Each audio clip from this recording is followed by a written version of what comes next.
Good afternoon, everybody. Today is day 5 of my well-being challenge, but I was only able to get my Dexa scanned for the body composition done yesterday. So for those of you who aren't familiar with what I'm doing a well-being challenge, and it's really encompassing a few different things, but we'll continue on as we go along. But a few things I wanted to share. I did get my first results, so I'm hoping to see some improvements with my body scan results. It was really interesting. I've never had one done with the DEXA scan before. I'd had some of the like an in-body and stuff, but they're less accurate. So what did it show? So I am not overweight by any means when you check BMI. So I wanted to share with you first, before I get to my results, the difference between a BMI and what body fat percentage is in general, just so that you understand the semantics, or the semantics, oh my goodness, the language that I'm going to be speaking. Apparently my tongue isn't working so well today. Okay, so first of all, when you think about body mass index, this is what your doctor is measuring when they measure your height and your weight, right? So they tell you your BMI is typically, if you're under 25, is considered normal, under 18.5 is underweight, above 25 to 30 is overweight, and then above 30 is considered obese. And then there's some additional extreme obesity and such. But for this particular discussion, we're going to talk about what my scores are and what I'm hoping to change, and some of the things I've done with my well-being challenge and why I'm hoping that they'll change that. So first of all, why did I even do the well-being challenge? Well, because I get a lot of questions regarding how much protein should I be doing, what type of exercises, and I have been neglecting my resistance training for a good 3 or 4 months now, since I was training for my running, and I was just tired. I just didn't feel like I had the energy. So I just took some time off, and I've done a lot of walking. I've averaged, like 14, 15,000 steps daily since then. But I'm going to change up a few things. Anyway, moving on. So what is BMI, or body mass index? So basically it's a simple calculation where they take your height and your weight in meters squared, and they take your weight in kilograms and divide your height meters squared, and that's your BMI. And then this number is just a general indicator of health, right? So the problem with the BMI is that it can't differentiate between muscle mass and fat mass, right? So therefore, individuals who have a high muscle mass and low body fat may be considered overweight or obese, and vice versa. Someone who has low muscle mass and a lot of body fat might actually be considered skinny fat with a normal BMI. And so what is body fat percentage, right? So that's the next question. So basically, it quantifies the percentage of a person's weight that comes from fat, and it directly measures like body composition, right? Distinguishing between the fat mass and the lean mass, which is considered muscles, bones, and water, etc. So assessing your body fat is definitely more accurate to determine your health risk associated with body fat.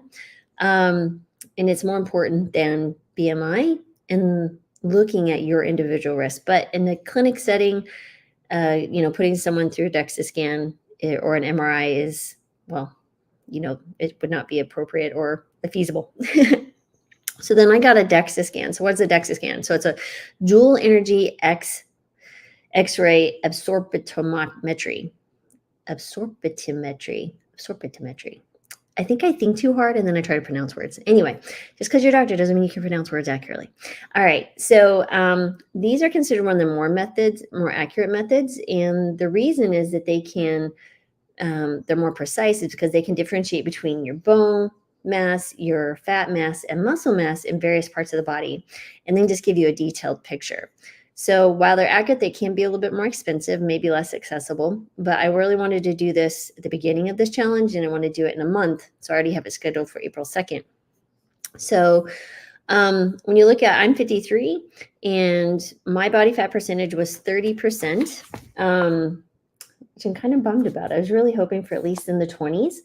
But what is average for someone my age is 25 to 31. So I'm on the upper side of normal average, which is, for me, not acceptable. So that's okay. What am I hoping to hit in the next 30 days? What I think is feasible? Well, I'm paying attention to calories. I'm paying attention to protein in my calories, making sure I'm eating enough to actually grow some more muscle. So, if I can grow more muscle and maybe lose some of the body fat, that would be amazing, right? That's the ideal. But more importantly, I really, really, really want to gain more muscle. And my height, I did find out that I'm actually a quarter inch taller than I've always thought I was. So in my older years, I haven't shrunk. My bone, they did also bone density is excellent, so that's good.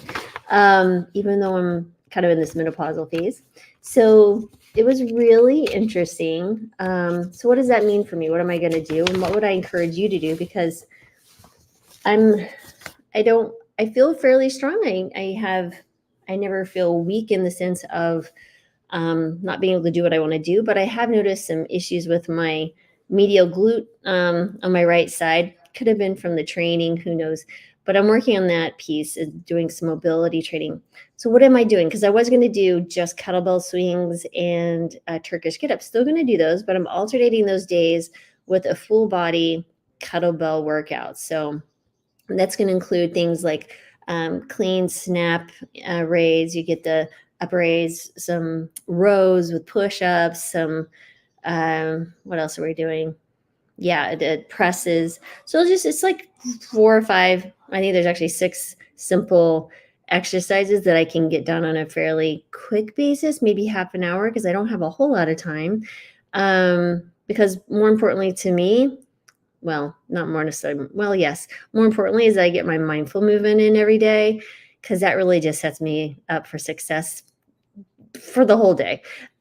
And what is my mindful movement? It's my morning walk where I walk in nature and just am present and trying to really be paying attention to what's going on in that moment. And that helps me process the day, what's coming, and understanding and setting my intentions. My intention is to be present and giving fully whatever I'm doing. So I'm trying to be present, not trying. I am present now. How do I do that? I breathe. I feel my body. I anchor myself in this moment. And then the words flow.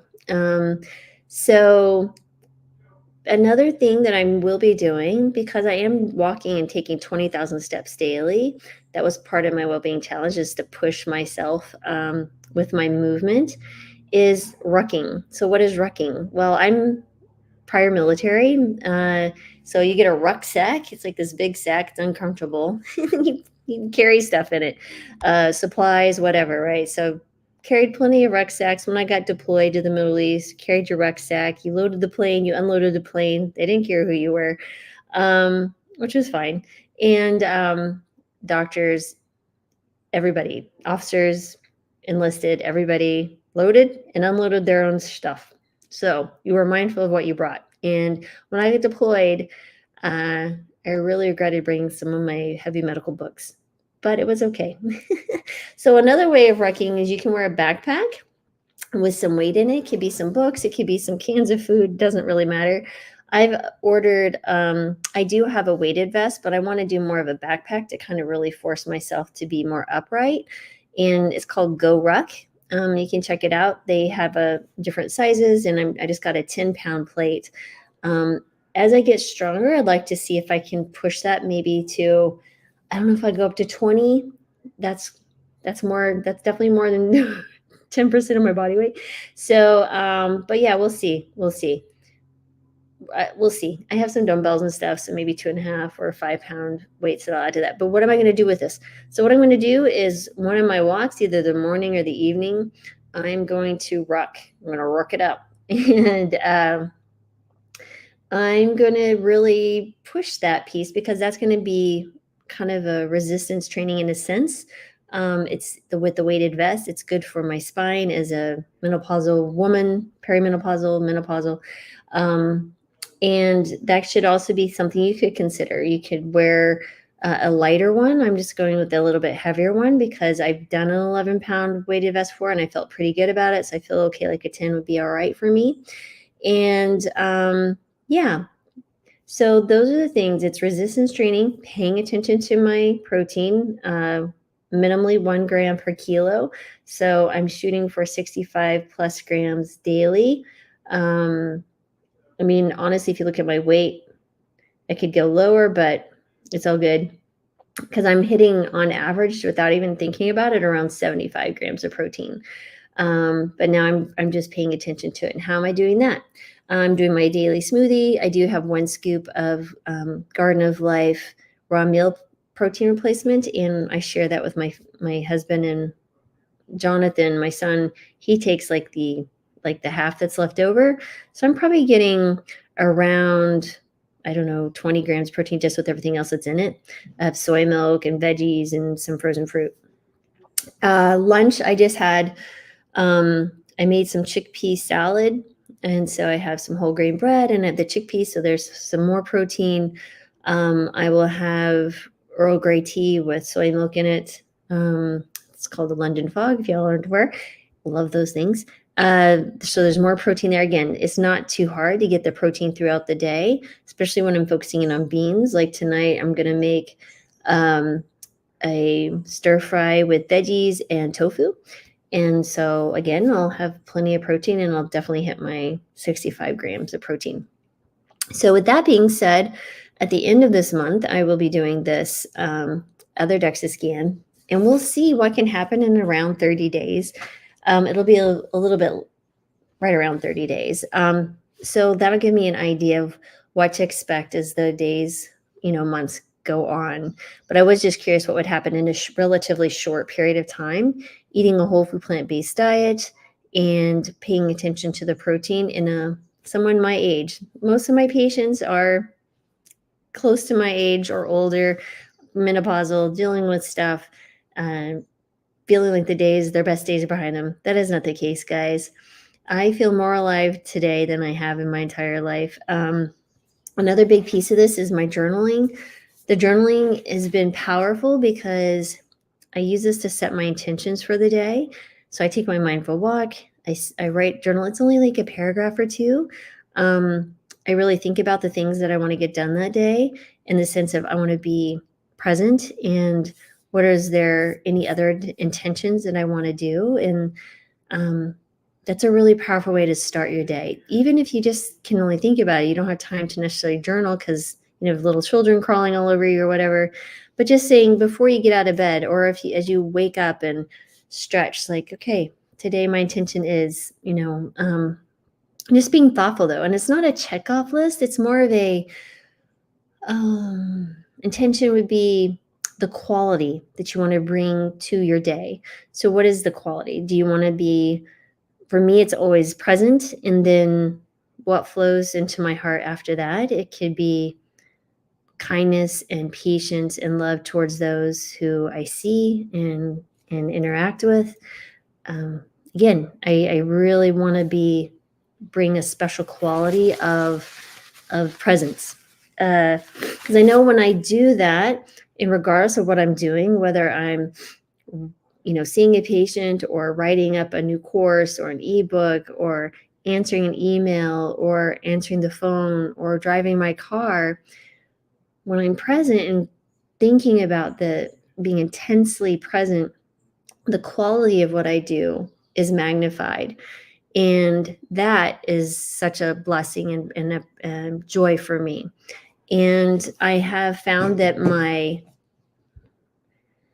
stress is like pretty much zero. There's occasionally something might happen. Like today, I was backing out. I dropped something off at the UPS and I was backing out and nobody was coming. And my little camera thing didn't alert me. But suddenly out of nowhere, this car was right behind me and it was a very narrow speed. And they understood, well, they weren't paying attention, that I was literally backing out and they had to, it was not this much. And part of me started to get, say something to me like, Lori, let's just be frank. It is what it is. I accepted it. There's no need to be upset and curse at this person or think ill thoughts, because it's just the way this is just what it is. There's no reason to manifest negative feelings in me. And just that is the type of quality of presence that I'm talking about, because now I can see the negative things that might bubble up, and then I see it for what it is. I accept the reality of the situation. Nobody was hurt. Nothing happened. There's no need to be upset. There's no need to say things in my head about this person who almost made me hit them. It's just what it is. There's Daisy. She's saying hello. But yeah, so that really is the quality of your presence. So setting your intentions is so powerful, guys. So I think if you think about it that way, and your well-being challenge, whatever, if you choose to join me in this mission, it's like a mission impossible. It isn't, but it's not impossible. It's possible. Yeah. So there's what it is. I shared my DEXA scan results. I am 30% body fat. I'm going to work on some muscle, try to lose a little fat and switch it up. I would love to be less than 25% body fat someday. And I'm absolutely certain. Daisy's talking again, saying hello to whoever she hears. But yeah, so that would be fantastic. I'd feel really good about that. So I'm working on, my big leg muscles, my lifting heavy things constantly throughout the day. One other thing that I really want to work on is a Cossack squat. It's really hard for me right now. I need some more ankle mobility with my squats, and so I'm just going to be working on that. So maybe I'll share some videos of me trying to work out and embarrass myself. It'll be okay. Hey, if I can inspire someone with my lack of coordination and not very pretty workout methods, I'm trying to be very intentional and careful and be very good at my movements. Maybe I'll encourage you guys to move more too, because it ain't a pretty sight, and but that's okay. It is what I have. All right, guys. So I hope that you found this helpful. You will see also I am doing a hypertension summit. I've been working on this since last summer. So you can register for free. I interviewed all your favorites: Dr. Greger, Dr. Esselstyn, Dr. Kim Williams. Just some amazing doctors, Dr. Kahn, Dr. Furman, all about hypertension. I have Rip Esselstyn on there. I have Jane and Anne, Brittany, Jerudi. Goodness, some amazing people on my summit, and love for you guys to get that information. It's going to go live in a couple of weeks. And I'm working on something also extra special for you guys that the Marbus family wants to come together and bring for you guys. So, we're not going to tell anything yet because we're working out some of the details, but I think you'll enjoy it. All right. So hope you found this helpful. And as always, thank you for spending time with me, whether they're seeing this live or as a recording. Know that I'm always sending you joy, love. Yes, joy, love, and peace. And most of all, healing and abundance if you're feeling lack, because you can literally know that you have everything that you need in this moment, just being present. So I know it doesn't seem like it, but if you remove the negativity and not seeing just for what you have and just looking at this, where you are, you're alive and you're able to be here, that is enough. And so, okay. Hope that was helpful. Wish me luck as I try to move more kettlebells and rock around. I know it's not funny, but I'm trying. All right, guys, have a good day. Bye.